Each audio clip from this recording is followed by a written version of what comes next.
dead? God, I hope so. Why would you hope so? Well, for one, if she's not dead, neither one of us are doing a very good job of reviving her. What we're dealing with here is a young white girl, so the police will come, they will have questions, but I think we can get past this.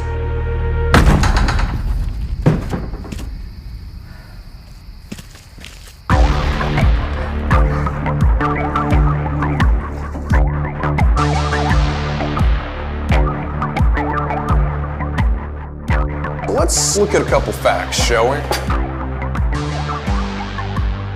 We have a girl. You're a girl. Got a party full of people. Got drugs.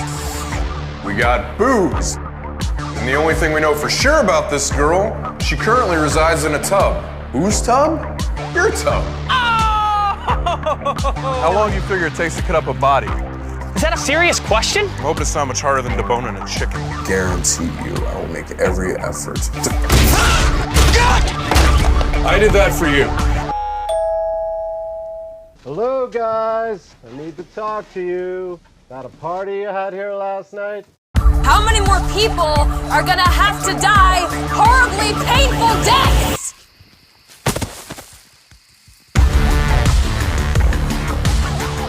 Let's go make sure your girlfriend's dead.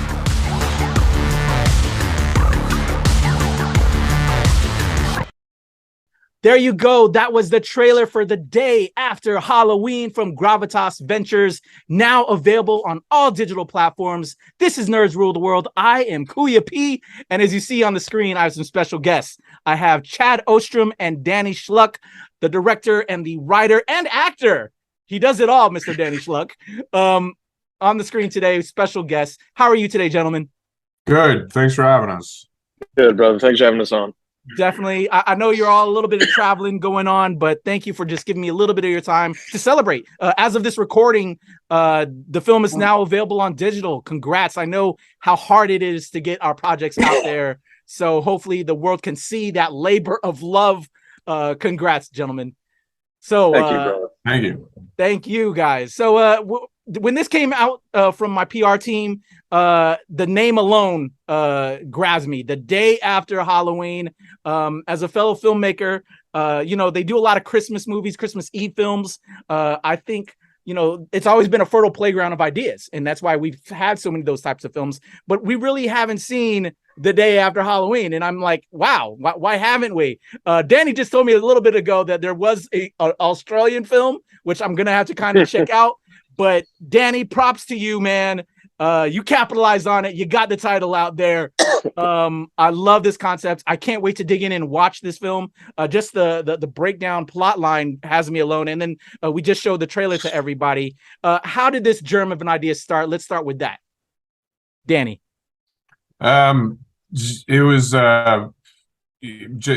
just a basic thing of like, yeah, what if these two guys were showing a party and we flash back and forth present to past. Halloween is kind of an accident, and by far like the best accident we stumbled on, just because you're right, you have Halloween, like everyone has their feelings about Halloween, so it's a little same with Christmas. Like Shane Black's talked about this, like why he likes making Christmas movies, because like it's a little bit of a crutch. Like people already kind of like it, they know about Halloween, so it was for us, it was like, oh, the shoot's getting pushed, like, well, it's going to be in the fall now, should we just set it at Halloween? And then we were like, well maybe we can put people in masks and stuff, that way that almost doubles our extras numbers. So it was it was an accident. We can't take credit for it, but it was the best thing that we certainly stumbled upon. But as it became Halloween, obviously we changed the script, so a lot of stuff it was cool to do. So, but I'm very happy. Interesting. Oh wow! So it originally started as a different idea, then due to nature of events, it became a Halloween. So amazing! I love stuff like that. So tell me how that germ inspired what came to you, and then bringing Chad on board to rock it with you and make this into a project.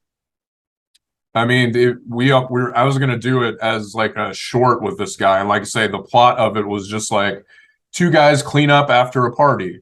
And then we kind of took it a step further and we're like, what if they were cleaning up a dead body? And then, by the time I mean, Chad and I had a relationship, and then I was kind of like, hey, do we want to make this short? And, I mean, you know how to, like, I love shorts. I mean, going to film festivals, getting to see shorts are cool, but there are also these things that, what do you do with them? Like, it's such a rare, it's a cool thing because you're like, well, I'm probably me and this group of people, we're one of the few people that are going to see this. So we're kind of like, let's just go for it and let's make a feature. I mean, we're getting up there in age, like, come on, let's, no more of the shorts business. Let's go right to the feature. So why didn't we shoot the short? It was not easy. It took so long to do. What? Why didn't we shoot the short? Why didn't we shoot it? Because we were like, we're going to make a feature. And we were really hungover the day we were supposed to do it. Oh yeah, but that day, I mean, yeah, we weren't even ready. Thank God. I mean, there's been so many starts and stops, and like you trying to get money. Like at least I was happy with like, while it took forever to finally make, I was happy with like certain aspects that it took long. That whether it was cast or a better script or whatever, that it worked out the way that it did. Gotcha. All right, Danny, thank you. So Chad, Danny comes to you with this crazy idea. What did you think of this concept? And then, with your creative mind, what did you really kind of want to, what did you see in the project that you really wanted to showcase when it came down to actual production? Well, I mean, I think initially it was what appealed was the fact that he wrote it. We've known each other since homeroom in 7th grade. Oh, so, wow. That's awesome. Yeah. So at college in Kansas, we couldn't afford a camera and certainly couldn't afford any type of film equipment. So instead, Danny wrote plays, and we tried to make them as cinematic as possible with like different things. And it culminated in a 3-hour comedy we did. So just his writing style and all that stuff. We always wanted to make a film, and it was like, is this the one you want to do? And he was like, yep. And so I was like, yep. All right, let's do it. So it was never a question. I think the time, I mean, it's a son of a bitch. It takes a lot of time. We went through a few different cast members, rehearsals. We moved to Brooklyn, and we were trying to do it up there. And I think one of the best things is that Danny found this theater in Pennsylvania called the Mahoning, and it's the only drive-in theater in the country that shows second-run films on film. Oh, wow. So yeah, they do like Biker Weekend and Tarantino Weekend and all this stuff, and it's like literally looks like it hasn't been touched since 1974. And I mean, Danny would go to that place every other weekend and became friends with them all. They just do it for the love of it, and we got permission to film there. So you take the Halloween vibe, you take the drive-in, and then we got a cabin, and all of a sudden it just started coming together. And I cannot stress enough the masks and the extras. You can get so many more people if you reuse them with masks. It's great. I love that. Heck yeah. Underground guerrilla filmmaking. Let's go. That is awesome. All right. So you get together, you combine like Voltron, brotherhood, old school brotherhood. That's amazing. I love that. So you get to working. Danny, why act in this as well? And let's talk about casting this and then your decision to appear in it and pull double duty. Well, I mean, I think it was always going to be me. I mean, unless of course, like, obviously if like a celebrity came along and like, I'm going to do that, like would have done that, but Dave Schwimmer. And I was always self-conscious because you always hate to be like, oh, I'm making a movie. Like, oh, well, who's going to be in it? Me. And they're, even if people don't think that, in my head, they're like, oh, really? Like, you think you can do it? I will say that it was kind of just out of necessity. Like I say, we shut down. We knew everyone in the cast besides the 2 girls. We hired them. But it was kind of like, I knew I could count on me. I knew that, I wouldn't flake out or like just leave, like, what if someone didn't want to be in the movie, like shoot the second half, something like that. That's happened to movies before, and they have to come to, do weird things. So, and I didn't think it was that hard of a part. It was kind of just like a joke machine. So I was like, there's not a lot of depth to this guy. I wrote it like, I would hope I'm able to like give a semi like decent performance. And I was basically okay with the performance that came out of it. It definitely made me not want to do it again. It took it was really hard to like watch myself for a long time. I couldn't think of it as a movie. It was, kind of like how you first, when you hear your voice on tape or something, you're like, that doesn't sound like me. Like, I hated it. And so I can't imagine wanting to do it much again. But yeah, always planned that way, and I was always self-conscious about it. But I'm okay with that we did it that way. I love it. All right, I'm gonna keep on that same vein with you, Chad. So Danny learned that maybe acting here and there, and maybe not too much. For you, Chad, what did you learn on this project? What was it like? Any memories from on set? I think the big thing you go back and looking at, like Danny talking about watching himself. I mean, we went to some fishing cabin and cut this thing ourselves as well. So time equals money. Watching it now, I'm happy. I'm proud. It took a long time, but goddamn, if I don't look at multiple scenes, I'm like, God, I wish we had a bigger space with a longer lens. I mean, I think ultimately we shot this thing, Danny, you'll correct me, 11 days? Yeah. 11 grueling 16-hour days, and then a 3-hour meeting with the producer, myself, Danny, and the AD afterwards. We sleep for like 3 hours. But all that bought us was roughly 3 or 4 takes per scene. Some of the more intricate ones, maybe more. It was boot camp, it was boot camp. And I think because it's my first film, but at the same time, we came up here to New York and kind of like, all right, let's go figure out how we do these things. So we started a production company, directed a ton of commercials, yada, yada. So it wasn't so much like, I don't know how to do this. It was like, mother effer, I don't have any time. So, but I think, again, the nature of kind of working with your best friend, working with the DP, who's my wife, the Steadicam guys, a dear friend, it was a friends and family shoot that made it tenable. Because the worst thing in the world is it's hour 15 and people bail on you. And nobody bailed on us. That was rad. That's but awesome. No, I mean, it holds a magic place. So everything's rose-colored glasses, like, God, that was awesome. I mean, it was really stressful at the time, but it was awesome. And who gets to make a movie, It's great. Oh, yeah. I love it. And now it's out, available on all digital platforms, y'all. Amazing. I just love stuff like that. 5 years later. It just keeps that drive going as filmmakers, guys. Go ahead. A lot of people, like your friends and family, they'll just be already logged into iTunes. So, like, if you go over to their house, just like you can order it, they won't even notice. So we encourage people to do that. Yeah, let's go. I love that. Let's do it. That's amazing, guys. Again, yeah, we have to support each other as filmmakers, and I just love, it takes a lot of heart and it takes a lot of passion and it's a lot of tears and aches and pains, but we do it because we love it. So it's out there to the world. What did you guys think? Now, again, as I stated, it's available on all digital platforms. Slide into your friend's computer, buy it, order it for them without them knowing. It doesn't matter. They'll be all right. What is it like? What did you think of the after cut? The final cut. What has the reception been from the cast, family, friends? And why should people go see the day after Halloween? We did a big screening. I think we did a screening. I'll do the reaction. I think some people want to watch it. We just did a big screening the other weekend up in Kansas City. Brought a bunch of family and friends. And it was the first time I've seen it on a big screen with the DCP, with final color, with final everything. And it was fucking awesome. Excuse my language. You get far enough away from it for a while, and it's like all of a sudden you see it again, and people are laughing, and it's a fairly full theater. And you're nervous at first, then I started watching after about 5 minutes. It's like, this isn't that bad. It's actually kind of good. But you kind of hate it when you're cutting it, But the reception has been fantastic. Amazing. How about you, Danny? Put a lot of heart into this.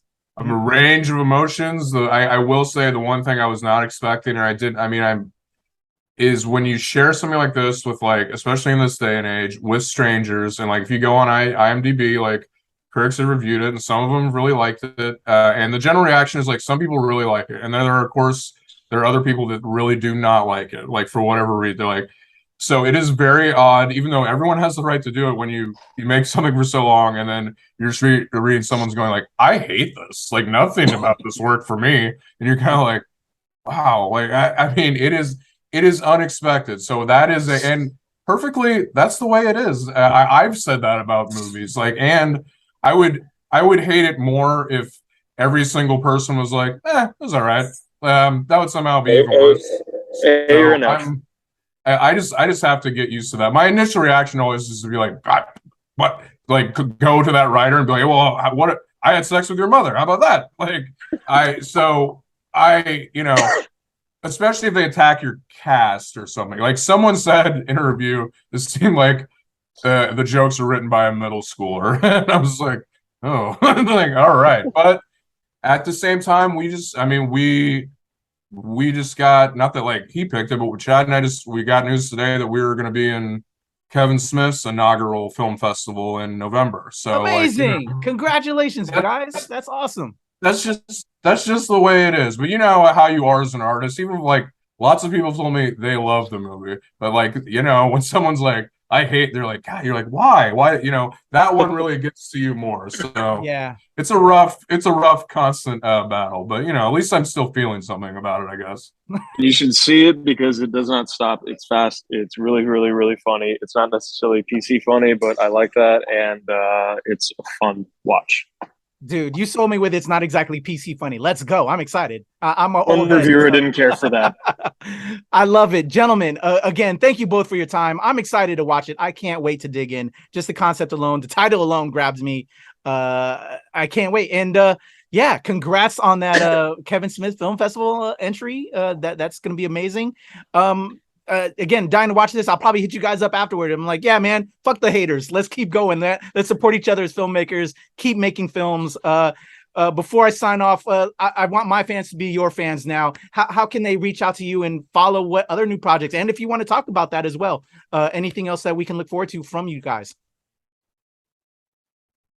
I'm on Instagram, as is the movie. We just got the Instagram, like the day after Halloween Instagram. So it's starting up. So it's gonna be kind of a soft open as we release, and then we'll kind of count down to Halloween, putting up a lot of content. Oh, that's awesome. Of course. We'd love to work on more stuff, as you know, it's so crazy. Like it's like, oh, we just climbed Mount Everest. Like, well, what do you want? You want to climb another mountain now? You're kind of like, oh my God. Like, not really. But I mean, obviously I'd always like to work with Chad. I know Chad, we do have a project that we bat back and forth. If Chad wants to talk about that, he definitely can. But it's based on true events, so completely different from this, and completely different as a writer. Very difficult for me to wrap my mind around sometimes, but we're trying slowly. It onus falls on me, you know. It starts with the script, so you know.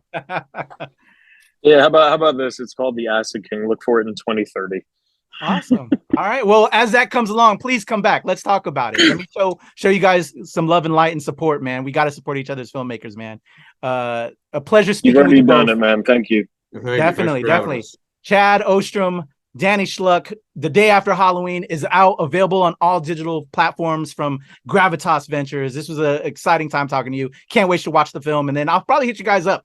I'm going to drop a review on it. Maybe. Let's see. Let's see how it is. And let's see what kind of review it will be. I don't know, but already in concept, I'm digging it. And as a fellow filmmaker, I know how hard it is to make these projects. So congrats again for just putting in the work, and it's out there for the people. Pleasure talking to you, gentlemen. Thank you. Thank you, brother. All right, y'all. This is Nerds Rule the World. I'm Kuya P. Make sure you follow us at the NRW Not New Release Wednesday, where nerds rule the world. We're out of here.